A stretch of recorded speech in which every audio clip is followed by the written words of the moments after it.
ज़्यादा अपराधी थे जो एक्टिव क्रिमिनल थे। इनके पास, सभी के पास अपनी प्रॉपर्टी थी और ज़मीनों पर जो कब्जा करने की कार्रवाई है वो सबसे बड़ा कारोबार था इनका। ये शहर के जितने भी नामी ग्रामी बिल्डर्स, जितने भी वहाँ के प्लॉटिंग करने वाले लोग, बड़े बड़े शोरूम, सभी में अपना दखल रखते थे। और वहाँ इन्होंने अपनी पार्टनरशिप कुछ ना कुछ, कहीं पर लिखा पढ़ी में, कहीं बिना लिखा पढ़ी के पार्टनरशिप की हुई थी।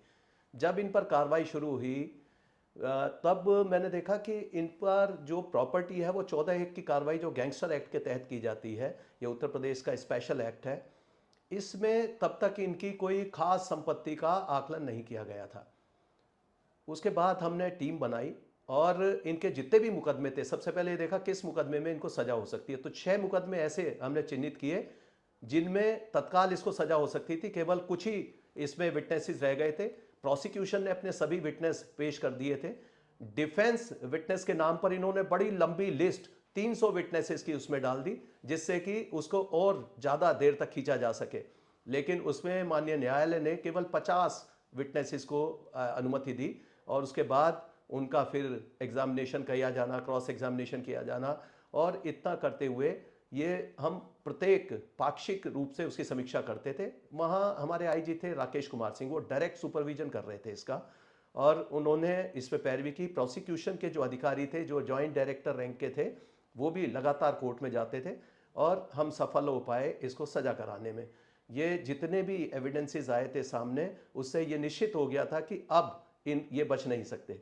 आजीवन कारावास की सजा हुई, इसके जो साथी थे उनको भी सजा मिली, और साथ ही जो 14(1) गैंगस्टर की कार्रवाई थी वो बड़े पैमाने पे चल रही थी। अरबों रुपए की संपत्ति इनकी जब्त की गई, जिसमें कृषि भूमि थी, प्लॉटिंग की हुई जमीन थी, बने बनाए मकान थे। एक आपने देखा होगा कि एक बिल्डिंग ऐसी तैयार की गई वहां, जिसमें माननीय मुख्यमंत्री जी ने उसका उद्घाटन किया था, जो इन्होंने जमीन कब्जाई थी, उस पर गरीबों को आवास बनाकर वहां प्रयागराज डेवलपमेंट अथॉरिटी ने आवंटित किए। तो इस तरह का इसका साम्राज्य को तोड़ने का जो सिलसिला शुरू हुआ, उसकी परिणति आप देख रहे हैं कि आज ये पूरा साम्राज्य बिखर चुका है और लगभग इनके जो मुख्य मुख्य शूटर्स थे वो कहीं ना कहीं अकाउंट फॉर हो चुके हैं।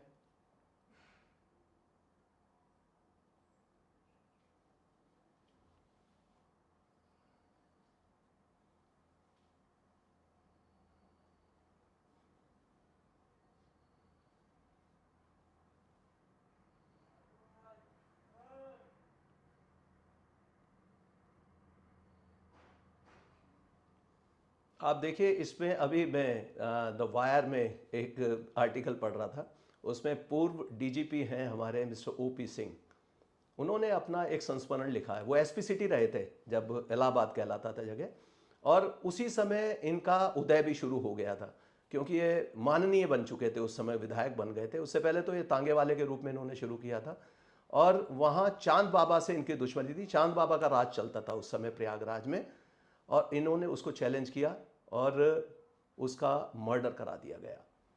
उसके बाद इनकी सत्ता स्थापित हुई, निर्दलीय बतौर ये चुनाव जीत गए, माननीय बन गए। अब उन्होंने, डीजीपी साहब उसमें लिखते हैं हमारे, कि एक बार उन्होंने इनको ललकारा, तो इन्होंने कहा कि अगर हमारे आदमियों को गिरफ्तार करोगे तो गोलियां चलेंगी।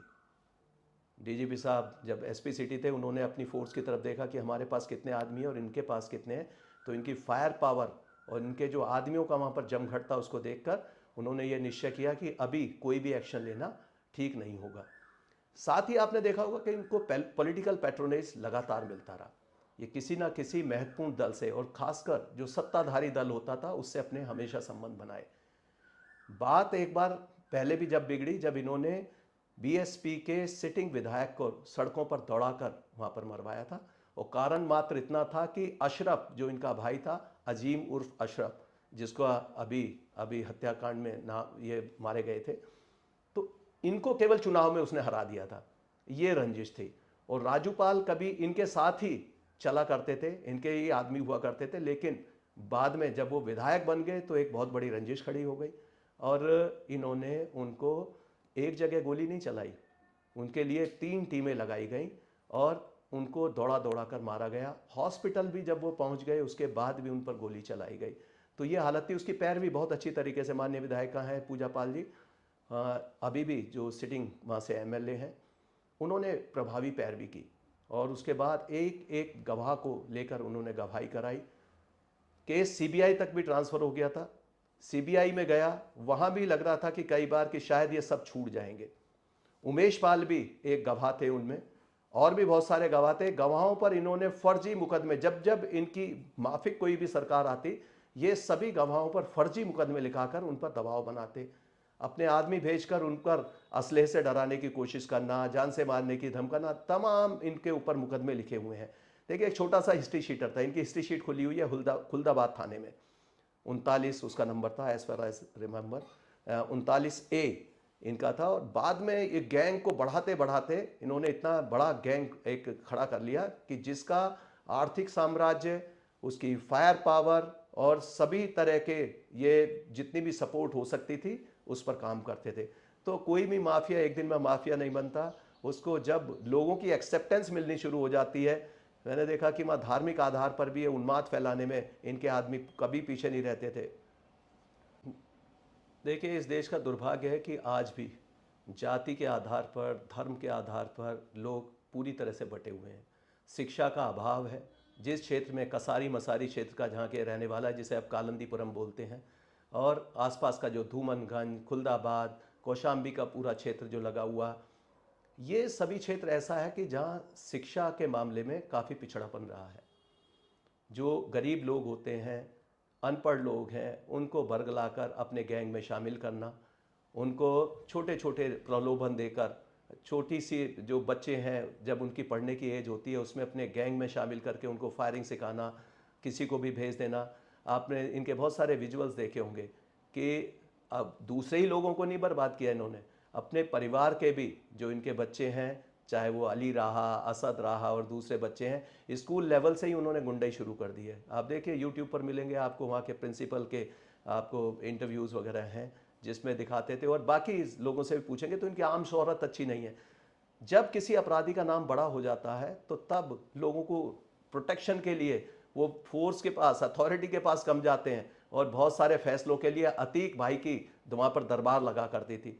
और लोग तो ये भी कहते हैं कि वहाँ बैठकर अधिकारियों की पोस्टिंग और वहाँ के कि कौन थानेदार होगा, जिस थाने के पास, शाहगंज थाने के पास ये घटना हुई है, कैल्विन मेडिकल के पास में, वो सब थाने, धूमनगंज थाना, वहाँ कभी इनका राज चला करता था और कोई भी हिमाकत नहीं कर सकता था कि इनके विरुद्ध चला जाए।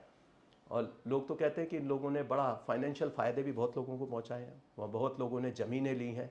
तो ये सब जांच के विषय हैं। अब देखिए, एसआईटी बनी है, बहुत सारी कार्रवाइयाँ जब होनी शुरू हुई है, बहुत लोग इसके दायरे में आएंगे और काफ़ी लोगों को देखिएगा, पर्दा उठेगा तो पता चलेगा कि कौन कौन सफ़ेद पोश थे जो इसको, ये लोग अपना कुछ ना कुछ अंश, जैसे जो भी कमाई का इनका हिस्सा है, कहीं ना कहीं ये छोटे मोटे मामलों में उसका कुछ हिस्सा लगाते रहते हैं।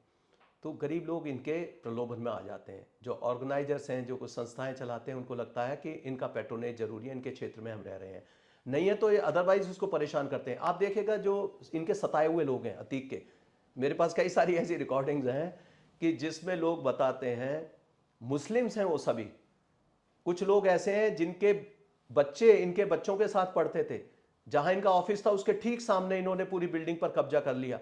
और अभी जो सजा हुई है इनके साथियों को, वो उसमें अभी तक काबिज था, लेकिन अब जैसी कार्रवाई होनी शुरू हुई है तो ये छोड़कर भाग गए वहां से। तो ये किसी भी मकान पर, दुकान पर, कहीं भी कब्जा करने में इसको, क्योंकि उसमें बड़ा सारा इनको पैसा मिलता है, और हर जगह जहां भी कहीं देखते थे कि कोई विवाद चल रहा है, वहां जरूर विवादित संपत्ति को खरीद लेना, विवाद के बीच में अपना वहां पर पार्टनरशिप तय कर देना। तो ये सब इनके धंधे हुआ करते थे। और इनके साथ देखिए, कोई भी राजनेता होता है जब पार्टी के साथ लगा होता है तो उसे पूरी सपोर्ट मिलनी शुरू हो जाती है। और आप यहाँ देखेंगे कि जो इनका चुनाव क्षेत्र है उसमें लगभग एक ही वर्ग के लोग बहुत ज़्यादा हैं, लेकिन ऐसा नहीं है कि इसके सपोर्टर हैं। मैं देखता था सबसे ज़्यादा सताए हुए लोग इनके मुसलमान ही हैं, वही सबसे ज़्यादा इनकी शिकायतें करते थे। आज भी आप इनके जितने भी केसेस हैं जिसमें इनका 14 की कार्रवाई गैंगस्टर में जो संपत्ति का जब्तीकरण हुआ, इनके खुद के रिश्तेदार हैं, आबिद प्रधान है, जैद है, कई सारे ऐसे कुछ लोगों को बुलाकर ये पहले उनको वीडियो कॉल करते, कहीं फ़ोन करते, जेल से भी धमकाना, लोगों के द्वारा मैसेज भेज देना, तो लोगों को दबाव में अपना कर लेते थे और उसके बाद उनका दोहन करते थे। जो लोग मान जाते थे प्रॉपर्टी ट्रांसफ़र कर देते थे, शिकायत नहीं करते, वो चुपचाप बहुत सारे केसेस निकल जाते थे। लेकिन जो मामले उछल गए, जैसे व्यापारी को उन्होंने ले जाकर जेल तक पहुंचाकर वहाँ पर उसको पिटाई कराई, इन्होंने जैद के साथ भी इसी तरह की कार्रवाई की, और भी बहुत सारे ऐसे मामले हैं जिसमें इसने धमकी जो दी है। अशरफ काफ़ी दिन तक फरार रहा। मैं जब इनका ये सब कांड हुए थे, जिसमें राजूपाल हत्याकांड हुआ, तो उस समय मैं एसपी प्रतापगढ़ के पद पर था, जो निकट का ही अपना जनपद था। तो कभी हमने तो इनका बहुत ज़्यादा कभी वहाँ देखा नहीं, क्योंकि प्रतापगढ़ में इनका कुछ चल नहीं पाता था। वहाँ भी कोशिश करते थे ये, और प्रतापगढ़ में लेकिन इनसे भी ज़्यादा बड़े बड़े जो है लोग वहाँ पर बाहुबली थे, तो वहाँ इनकी रिट नहीं चल पाती थी, वहाँ बदमाशी नहीं कर पाते थे। लेकिन मुझे अक्सर वहाँ पर फोर्स भेजनी पड़ती थी। इलाहाबाद में कुछ ना कुछ खुराफात ये करते रहते थे। जब भी बदमाशी करते तो वहाँ लॉ एंड ऑर्डर की स्थिति के लिए, संभालने के लिए अक्सर आसपास के ज़िलों से फोर्स जाता था, तो हमारी इतनी भूमिका रहती थी। डायरेक्ट मेरी इससे कभी बातचीत नहीं हुई, लेकिन मैं इससे पहले रेलवे में सर्विस करता था, वहीं मेरी पोस्टिंग थी, प्रयागराज इलाहाबाद कहलाता था जब।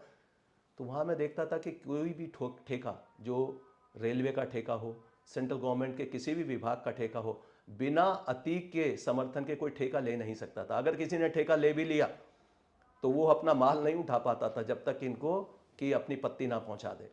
इसी तरीके से मैं आबकारी के उसमें देखता था, आबकारी के क्षेत्र में ये हर जगह अपना दखलंदाजी करते थे कि कौन ठेका लेगा, किसके पास ठेका जाएगा। देखिए, किसी भी डेमोक्रेटिक कंट्री में जो जनता की आवाज़ है वो बहुत महत्वपूर्ण है। जो जनता के प्रतिनिधि हैं वो कैसे हैं। कोई भी व्यवस्था परिवर्तन के लिए एक पॉलिटिकल विल चाहिए। जब तक राजनीतिक कोई इच्छा शक्ति नहीं होगी, कोई भी व्यक्ति सफल नहीं हो सकता एक बदलाव लाने में। और ये बदलाव एक दो व्यक्तियों के जिम्मे का काम नहीं है। इसमें जब पॉलिटिशियन और पॉलिटिकल विल शुरू होनी चाहिए टॉप से जब शुरू हुई, आपने देखा कि माननीय मुख्यमंत्री जी ने जब ये बीड़ा उठा लिया कि यहाँ से माफिया राज को समाप्त करना है। मैं शुरू से ही, जैसे ही बीजेपी की सरकार आई, हालांकि हम पूर्व की सरकारों में भी कार्य करते रहे अलग अलग क्षेत्रों में, जब बीजेपी की सरकार यहाँ पर आई और मुझे मौका मिला, पहले मैं एडीजी जोन बरेली जोन में था, जिसमें वहाँ पर 9-10 जिले थे आसपास के, बरेली, मुरादाबाद। उसके बाद कानपुर में मंडल में, और दूसरा झांसी मंडल इसमें रहा। फिर मुझे मौका मिला प्रयागराज जाने का, जहाँ मैं लगभग 3 साल पूरे रहा। और प्रारंभ से ही जो माननीय मुख्यमंत्री जी की जो कमान संभालने की क्षमता है, उससे आप सब वाकिफ़ हो चुके हैं। वो जो निर्णय लेते हैं, पहले सबसे पहले फीडबैक लेते हैं, उसके बाद जो निर्णय लेते हैं। अच्छा जी, थैंक यू जी, थैंक यू सो मच।